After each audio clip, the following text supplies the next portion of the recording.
Close your eyes for a moment and imagine stepping into a world that is at once familiar and alien. The air is hot, heavy, and wet. Ferns rise above you like trees, their fronds stretching wider than your body. The ground beneath your feet is soft, almost spongy, soaked through with endless swamp water. Strange calls echo from the shadows, nothing like birdsong, because birds won't exist for another 100 million years. This is the Carboniferous period, a time when life itself had rules unlike any we know today. The year is not measured in thousands, not even in millions, but in hundreds of millions. We are roughly 350 million years in the past, standing in a world where the oxygen is thick enough to taste. The air you breathe now contains about 21% oxygen, but here, it's closer to 35%. Every lungful of air feeds the fire of life more intensely, and in doing so, it changes everything. Creatures grow to monstrous proportions. Insects swell into giants. Amphibians stretch into beasts that stalk the shallows like crocodiles. Even the forest itself feels alive, as if it's breathing with you. The Carboniferous is often remembered as the Coal Age, because the swamps of this time will one day harden into the black rock we burn for energy. But in its own day, it was less about coal and more about chaos, a planet teeming with creatures so large, so strange, that they blur the line between nightmare and reality.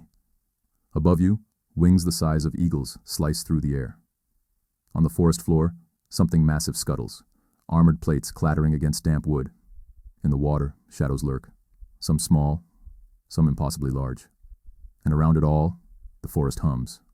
A low, constant vibration of insects, like a world powered by wings. This is not the age of dinosaurs. That comes much later. No, this is an age when the true rulers of the earth were insects, amphibians, and sharks with shapes so bizarre, they defy imagination. And over the next half hour, we'll descend deeper into this prehistoric nightmare, one creature at a time. If you're fascinated by worlds where monsters were real and every shadow hid something stranger than fiction, make sure to subscribe. Because what you're about to hear isn't just history. It's a story of survival, horror, and the unimaginable. And trust me, you don't want to miss what comes next. Take a deep breath. The air around you right now is familiar. 21% oxygen, mixed with nitrogen, a balance that keeps modern life comfortable. But in the Carboniferous, if you inhaled this air, it would feel almost intoxicating, sharp, and strangely heavy in your chest. That's because oxygen wasn't just higher. It was at levels Earth has never seen since. Up to 35% of the atmosphere was oxygen. That one fact changed everything. Oxygen is fuel. It powers fire, it feeds metabolism, and it sets limits on how large creatures can grow. Today, insects are small because oxygen struggles to reach the deepest tissues of their bodies. They breathe through spiracles and tubes, not lungs, and those tubes can only carry so much air before the system collapses. That's why the dragonflies outside your window are just a few inches wide instead of several feet. But in the Carboniferous, those limits disappeared. With air so oxygen-rich, those breathing tubes delivered far more fuel to muscles and wings. Insects ballooned to enormous proportions. A dragonfly could stretch nearly a meter across. Millipedes could grow as long as a small car. Even scorpions, normally creatures of shadows, roamed swamps the size of a toddler. But this gift of oxygen was double-edged. It didn't just feed life, it fed fire. The forests of the Carboniferous were vast and dense, filled with towering lycophytes, giant horsetails, and ferns that could reach over 100 feet tall. All of that lush greenery grew fast and died fast, piling up into thick oxygen-soaked layers.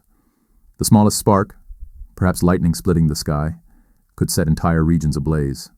And when those fires raged, they burned hotter and faster than anything you've ever seen. Entire swamps could go up like tinder. Fossil records suggest that these fires weren't rare, they were constant. This world was alive, yes, but it was also always on the edge of burning to ash. Now imagine living here. Every breath gave you energy, but every forest around you was a bomb waiting for a match. It was a paradise for growth, but a death trap for survival. There's another effect of that oxygen-rich world: predation. Bigger predators could chase down bigger prey. Muscles worked harder, faster. Wings cut through the air with terrifying speed. For creatures like Meganura, the giant dragonfly, this was the perfect hunting ground. It could accelerate midair, pivot sharply, and shred anything smaller than itself. And yet, despite the oxygen giving insects and amphibians such power, it also left them vulnerable. Too much oxygen can be toxic. Breathing it constantly leads to oxidative stress, a slow burning of the body from within. Scientists believe that many of these creatures lived on a knife's edge. They were bigger and faster than anything alive today, but also fragile in ways we can't fully measure.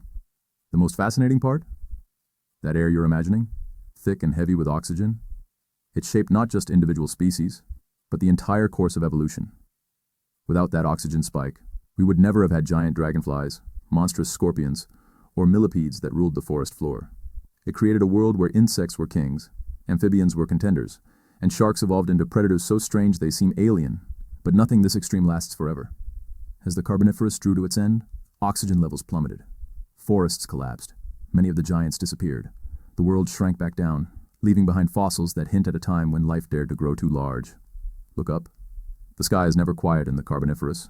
It hums, it rattles, it beats like a living drum. And cutting across it, wings outstretched, is a predator that would dwarf the hawks of today. Meganura, the giant dragonfly, was the undisputed ruler of the air. With a wingspan reaching nearly 75 centimeters, or 2.5 feet, Meganura wasn't just large.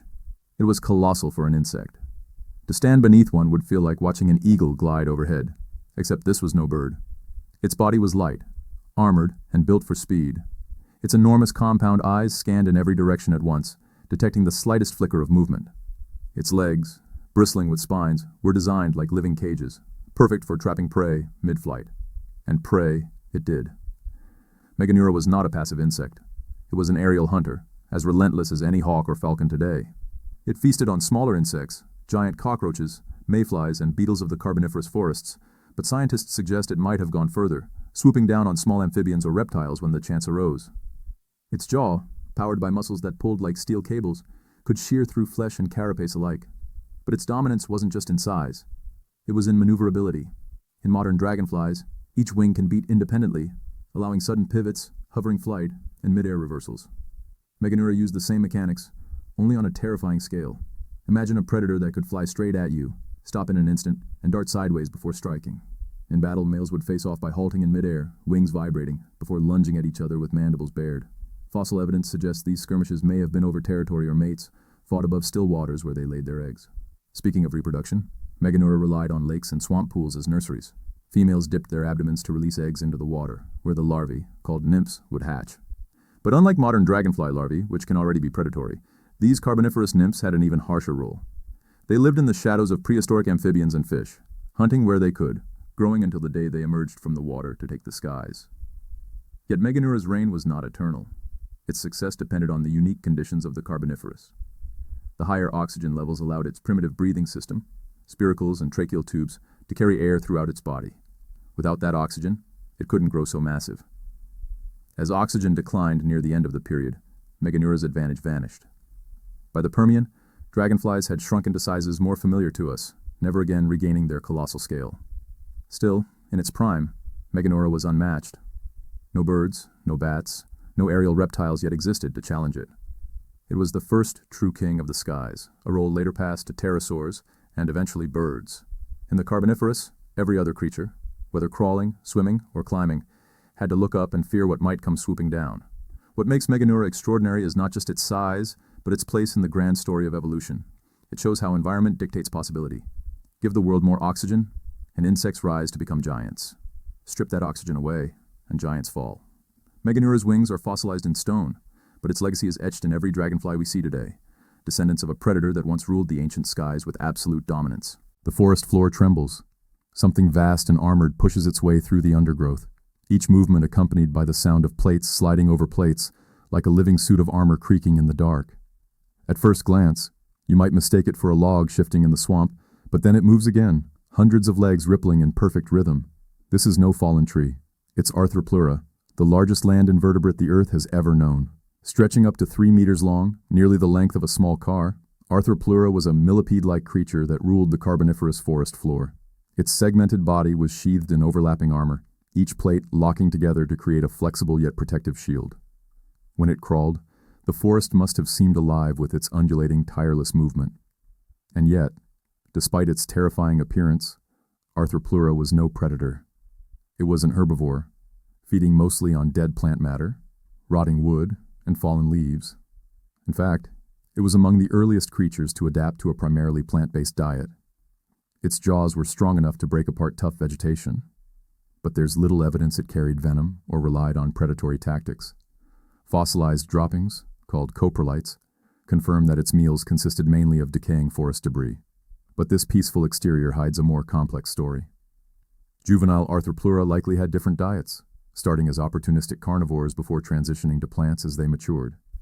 This adaptability may have helped the species survive in environments that shifted constantly between wet swamps and drier patches of forest. What truly made Arthropleura possible, however, was the unique atmosphere of the Carboniferous. Its respiratory system, like other arthropods, relied on simple tubes called tracheae to deliver oxygen directly into its tissues. Normally, this system limits the size of insects and arthropods, but in a world saturated with oxygen, nearly 35% of the air, it could fuel a body far larger than anything possible today. Without that enriched atmosphere, Arthropleura's bulk would have been impossible. Still, life as a giant on the forest floor wasn't without dangers. Arthropleura lived alongside massive amphibians, primitive reptiles, and predatory fish that prowled the swamps.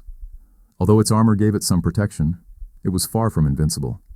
And in one of the greatest threats of the Carboniferous, the ever-present forest fires, its armor was useless. Fossil beds suggest that whole populations may have been wiped out when flames swept through oxygen-rich forests, burning so hot and fast that even giants had no chance of escape. Despite these risks, Arthropleura thrived for millions of years. Its fossils and trackways have been discovered in Europe and North America, particularly in Scotland and Germany. Some impressions in sandstone show grooves nearly a foot wide, left by its many legs dragging across the ground. Imagine stumbling across those tracks in ancient mud, a trail so large you might think a crocodile had passed, only to realize it was the footprint of an insect. And what's most fascinating? Arthropleura had no direct rivals of its size on land. It was the dominant giant of the forest floor, unmatched in bulk. When you stood beside one, you weren't looking at a predator or a prey animal. You were looking at a moving ecosystem, a fortress crawling slowly through the swamp, recycling the dead plant matter of the forests into life once more. But as oxygen levels dropped at the end of the Carboniferous, Arthropleura vanished. The world could no longer support its massive frame.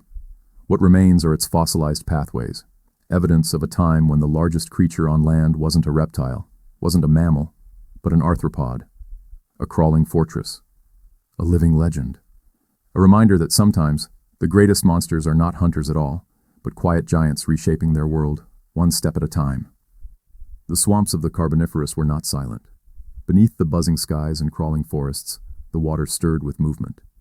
Amphibians, the pioneers of land and water, thrived in these lush, oxygen-rich environments. They were not the small, fragile frogs we think of today.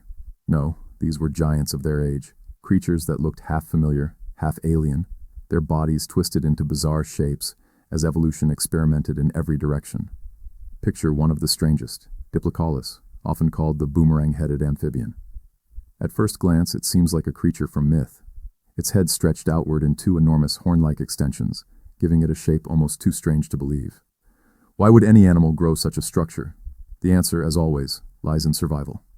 Those wide, boomerang-like skulls were not decoration. They served multiple purposes.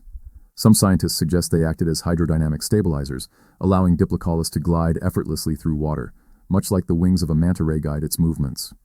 Others propose they acted as deterrents against predators. A fish or shark trying to swallow Diplocaulus would struggle with its awkward, sprawling head, giving the amphibian a chance to escape. In a world filled with predators like Orthocanthus, the straight-spined freshwater shark, such a defense could mean the difference between life and death. But Diplocaulus was not alone in its oddity. The Carboniferous was filled with amphibians experimenting with forms we don't see today. Some developed enormous flattened skulls for ambush hunting. Others grew crocodile-like bodies, lurking in the shallows to snap at passing prey. Many reached lengths of over a meter, making them formidable in their swampy homes. What united them all was versatility. Amphibians had mastered two worlds, the murky water and the damp land. Their permeable skin allowed them to breathe through both lungs and their outer surface, but it also left them vulnerable. They had to stay near moisture or risk drying out. This tether to the swamps shaped their entire existence. Despite these vulnerabilities, amphibians held a powerful ecological role. They were both predators and prey, hunting insects, small fish, and even each other, while serving as meals for sharks and larger amphibians. Their life cycle was also an evolutionary bridge. Many still laid eggs in water, where soft-bodied larvae developed before crawling onto land. In them, we can see the very beginning of the evolutionary path that would lead, millions of years later, to reptiles, and eventually to us. The Carboniferous truly was their golden age. Fossil beds from North America and Europe reveal vast diversity, sleek swimmers, armored giants, and grotesque head shapes unlike anything alive today. and for a time, they dominated. Before reptiles developed eggs that could survive away from water, amphibians were the lords of both swamp and stream. But their dominance was fragile. As climates shifted and forests began to collapse near the end of the period, amphibians found themselves struggling. They were tied to water, while reptiles were not. The shelled eggs of reptiles gave them freedom, allowing them to spread into drier lands where amphibians could not follow. Yet in the Carboniferous prime, amphibians were the ruling monsters of freshwater ecosystems. Imagine standing at the edge of a black, still swamp. The surface ripples. Something slides beneath, its wide head breaking the water with a strange, boomerang shape. For a moment, you see its eyes glimmer just above the surface before it vanishes again. The silence lingers. You realize you are not standing above a pond. You are standing in a hunting ground. Amphibians of the Carboniferous were more than ancestors. They were experiments in form, pioneers of land and rulers of rivers. Some looked like distorted shadows of modern creatures, others like visions from dreams. And all of them remind us that evolution is not a straight line. It is a branching, chaotic force that once filled the swamps with monsters. The waters of the Carboniferous were every bit as dangerous as the forests and skies above. Step into the shallows, and the illusion of calm shatters. Beneath the black, still surface, predators circle, creatures armed not with claws or wings, but with cartilage, speed, and teeth honed by millions of years of evolution. This was the golden age of sharks, long before the famous great white or hammerhead, when the seas were ruled by more alien species. And among the strangest of them all was Stealthy. At first glance, Stealthy was small compared to today's sharks, measuring only about 3 feet long. But what it lacked in size, it made up for with anatomy so peculiar that it baffled paleontologists for nearly a century. Sprouting from its back was a structure unlike anything in the modern animal kingdom. A wide, flat surface, shaped like an ironing board, covered in rough, tooth-like scales. From the moment its fossils were discovered in the 19th century, scientists were perplexed. Was it a dorsal fin? A defensive shield? Some new organ altogether? The answer, at least according to modern interpretations, lies in reproduction. The structure, called the spine brush complex, was found only in males. This suggests it was used in courtship, either as a display to attract females or as a tactile surface during mating. Some researchers even think the rough surface acted like Velcro, helping males attach securely to females in turbulent waters. Imagine evolution crafting an ironing board on a shark's back, simply for the sake of reproduction. It's absurd, it's grotesque, and it's wonderfully real. But the bizarre anatomy didn't stop there. Stealthy also had unusual teeth, arranged in ways that suggest it was not a fast, open-water predator like modern sharks. Instead, it likely prowled near the seafloor, feeding on smaller fish, crustaceans, and perhaps whatever slow-moving prey it could catch. Its wide, flat fin might have made it less agile than other sharks, but in shallow waters cluttered with plants and reefs, stealth may have been more important than speed. This odd little shark was not an isolated case. The Carboniferous was filled with shark-like fish that pushed the limits of body design. Some grew massive spines along their backs. Others evolved crushing jaws to pulverize shells. Still others, like Oddities, developed jaws that grew continuously, pushing serrated teeth outward like a pair of monstrous scissors. It was a time when sharks were not just predators. They were evolutionary experiments, testing forms that vanished forever when conditions changed. And yet, Stealthy stands out. Perhaps because it looks so comically strange to us today, a predator carrying what appears to be a floating platform on its back. But in its world, there was nothing funny about it. That structure, however odd, gave it a reproductive advantage. And in evolution, advantage is everything. Stealthy also reveals something deeper about the Carboniferous seas. They were not empty. They were crowded ecosystems, teeming with fish, mollusks, crustaceans, and other sharks. In such competitive waters, strange adaptations were often the difference between passing on your genes or vanishing from history. Picture it. You're wading at the edge of a lagoon. The water is warm, clouded with silt. From below, a shadow approaches. Not a sleek hunter like a modern shark, but a strange, flat-finned creature gliding toward the shallows. Its jaws open, teeth glinting in the murky light. The water ripples once, then stills. You never see the ironing board fin break the surface, but its legacy endures, locked in stone. The Carboniferous gave rise to monsters on land and in the sky, but the seas were no less terrifying. And Stealthy, with its alien form, is proof that evolution's imagination has always outstripped our own. The forest is alive with sound, But step closer to the water, and the noise dies away. The swamp's edge feels tense as though every ripple hides a secret. Here, in the still black rivers of the Carboniferous, lived one of the most unsettling predators ever to evolve, Orthocanthus. At first sight, Orthocanthus didn't resemble the sharks we know today. Its body was long and eel-like, stretching nearly 3 meters, with a single continuous fin running along its back. From its skull rose a sharp spine, jutting upward like a warning blade. This wasn't an ocean hunter patrolling coral reefs. This was a freshwater menace, gliding silently through rivers and lakes, its pale shape weaving through the reeds like a ghost. Orthocanthus ruled these waters, not just through size, but through behavior. Fossilized evidence, specifically coprolites, or fossilized droppings, revealed something shocking. It practiced cannibalism. Inside those ancient remains, paleontologists found the bones of juvenile Orthocanthus. These were not random accidents of scavenging, they were deliberate meals. When food grew scarce, adults turned on their own kind, even consuming their offspring. Modern bull sharks do the same in desperate times, and Orthocanthus seems to have carried that grim tradition millions of years earlier. For smaller amphibians and reptiles that ventured too close to the water, Orthocanthus was terror incarnate. It could strike upward from the dark, jaws snapping, dragging victims beneath the surface. But even within its own species, no one was safe. It was a reminder that survival in the Carboniferous was not just about avoiding predators, it was about avoiding your kin when hunger struck. If Orthocanthus was the nightmare of rivers and swamps, then in the open seas, an even stranger predator waited. Adestus, the scissor-toothed shark. Adestus grew larger than Orthocanthus, over 6 meters long, and carried one of the most bizarre weapons in the history of evolution. Its jaws were lined with long, curved blades of teeth that never stopped growing. Unlike modern sharks, which replace old teeth by shedding them, Adestus kept its teeth. As new ones formed at the back, older teeth were pushed forward, creating a pair of protruding jaws like monstrous shears. Imagine it, a predator whose mouth looked like 2 scythe blades locked together, serrated edges glinting as they sliced through water. Scientists believe Adestus used these jaws in a snapping motion, swinging its head to cut prey apart like scissors. Smaller fish, soft-bodied creatures, and perhaps even other sharks were no match for this grotesque design. And yet, Adestus wasn't built for elegance. Its feeding style must have been violent and clumsy, tearing prey into chunks rather than swallowing them whole. It wasn't the fastest swimmer either. Instead, it was a brute force killer, relying on ambush or brute power in the open water. Together, Orthocanthus and Adestus represent 2 extremes of the Carboniferous shark dynasty. One was an intimate horror, haunting rivers where amphibians bred, turning even on its young when hunger demanded it.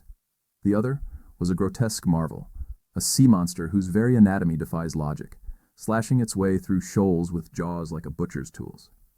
Standing at the water's edge in the Carboniferous, you could never feel safe. If the rivers didn't swallow you in silence, the seas would tear you apart in violence. These predators remind us that evolution is not kind, nor fair. It is opportunistic. Sometimes it produces elegance, like the swift hunters of later ages.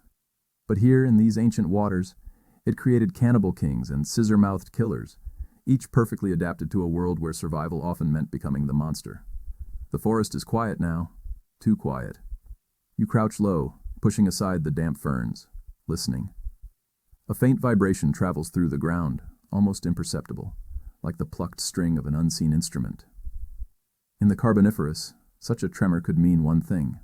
A predator is waiting, not above you, not in the water, but beneath your very feet. This is the world of Megarachne, the so-called great spider.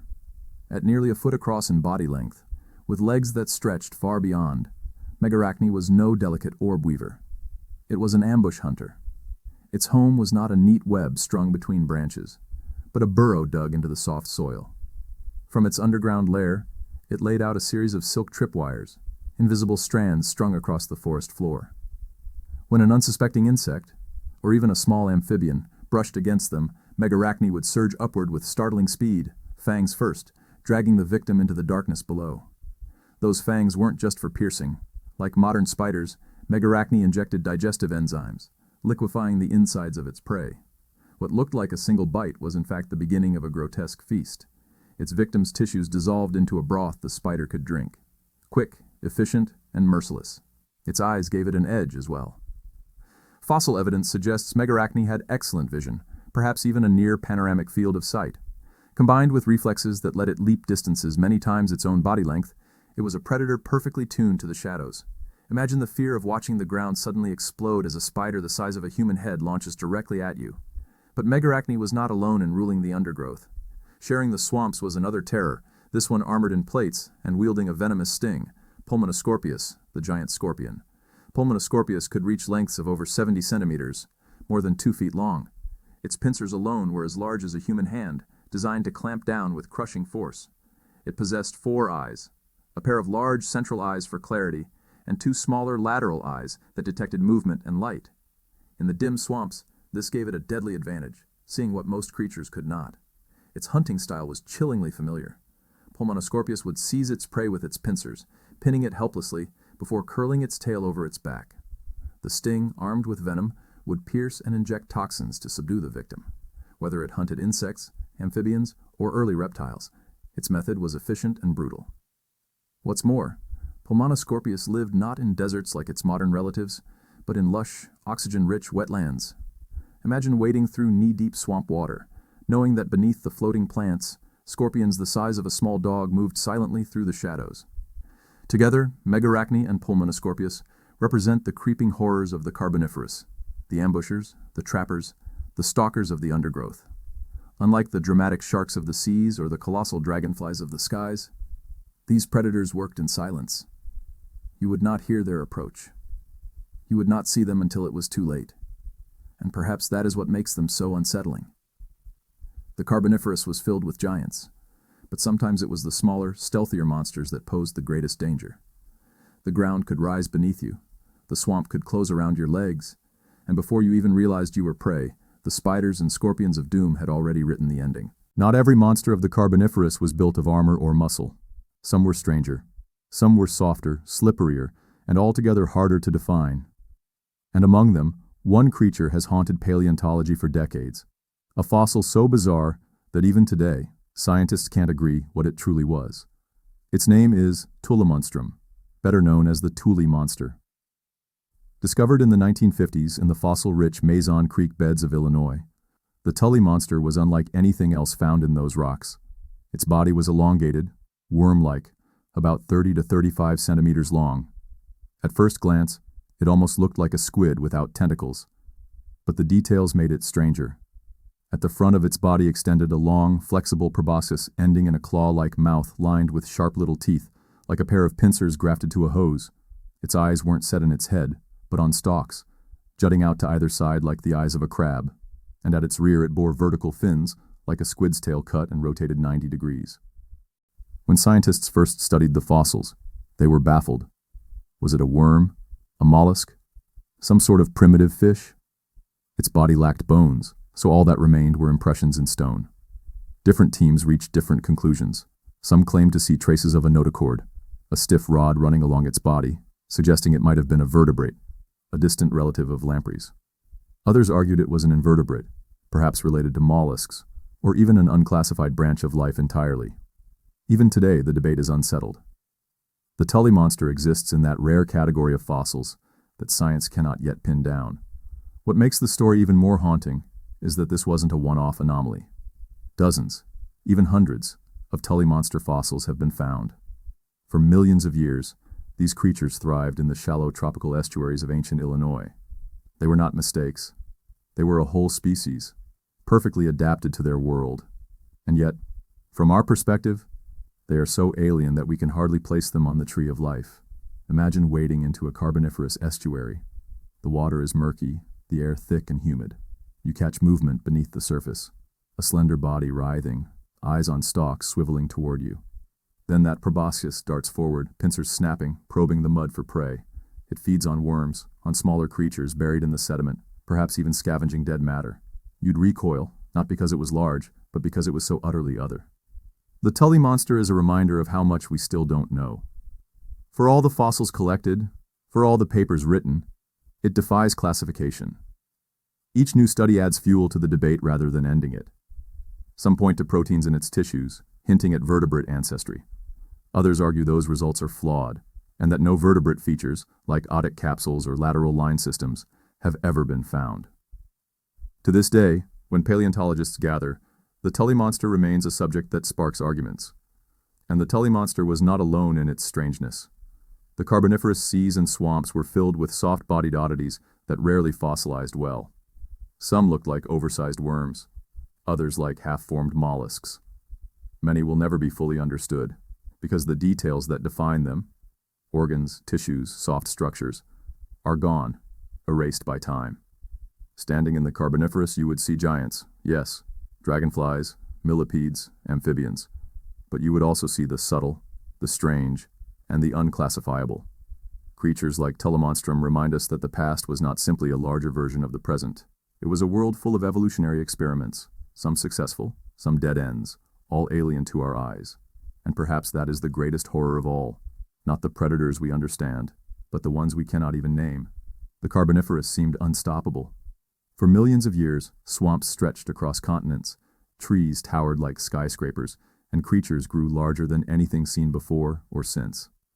It was a paradise for giants, oxygen thick in the air, forests endless, rivers full of life. And yet, even the greatest ages end. The collapse of the Carboniferous was not sudden like a meteor strike, but slow, grinding, and merciless, reshaping life forever. It began with the forests. Those endless green swamps that had fueled the age began to falter. Climate shifts dried some regions while flooding others. Vast coal forests, once stable ecosystems, crumbled under the weight of change. When these forests shrank, they took with them the oxygen factories of the world. Slowly, the atmosphere shifted, dropping from its record highs back toward modern levels. For the giants of the Carboniferous, this was a death sentence. Arthropods like Arthropleura depended on the enriched atmosphere to fuel their massive bodies. As oxygen levels declined, their breathing systems could no longer supply enough air to keep them alive. The dragonflies the size of eagles, the millipedes the length of cars, these titans dwindled, unable to adapt. But fire struck the final blow.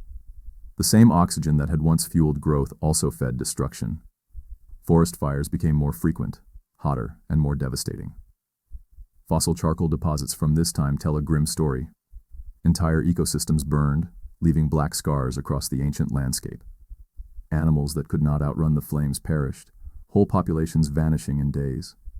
While insects and amphibians struggled, another group was waiting in the wings: reptiles. Unlike amphibians, reptiles had developed a revolutionary adaptation: the amniotic egg. Sealed in protective shells, reptile eggs could survive away from water, giving them freedom amphibians never had.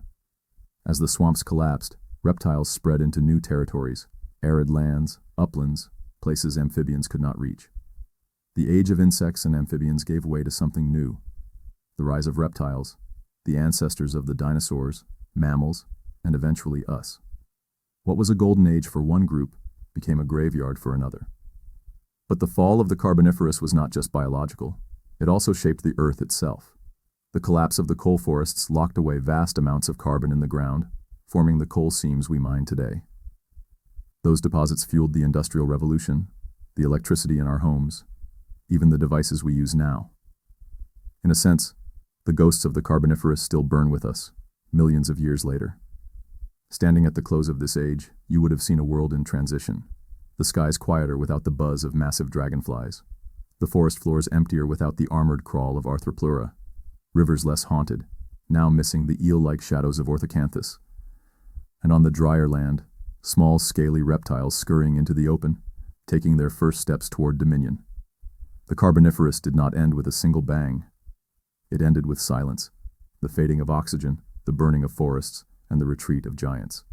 It ended with evolution turning its eye toward the future, choosing new champions to carry life forward. And perhaps that is the truest horror of prehistory. Not just the monsters that lived, but the certainty that no age, no creature, no reign lasts forever. The giants of the Carboniferous had their time, and then they were gone. What remains is stone, coal, and memory. A whisper of an age when the earth itself seemed too alive, too strange, too monstrous to be real. An age of giants that burned out, leaving only shadows for us to uncover. And so, our journey through the Carboniferous comes to an end. We've walked beneath forests of towering ferns, felt the tremors of giants crawling across the swamp floor, and peered into the black rivers where sharks practiced cannibalism.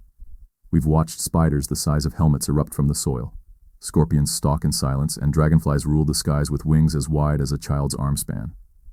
This was a world where the air itself gave birth to monsters, an age that seemed too strange to last, and yet shaped the earth in ways that echo to this very day. The Carboniferous reminds us that nature is not static. It experiments. It pushes boundaries. It creates marvels and horrors in equal measure, only to sweep them aside when conditions change. The giants we've met tonight are long gone, but their legacy lives on in coal seams beneath our feet, in the insects that buzz around us, in the reptiles that replace them, and ultimately, in us. If you've been captivated by this journey into a forgotten world, consider subscribing. Here, we dive into the deep past, not just the dinosaurs everyone knows, but the hidden ages and creatures that history almost forgot.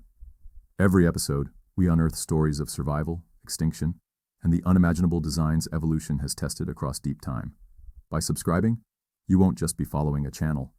You'll be joining an expedition, a journey through ancient oceans, primeval forests, and alien landscapes that once covered our world.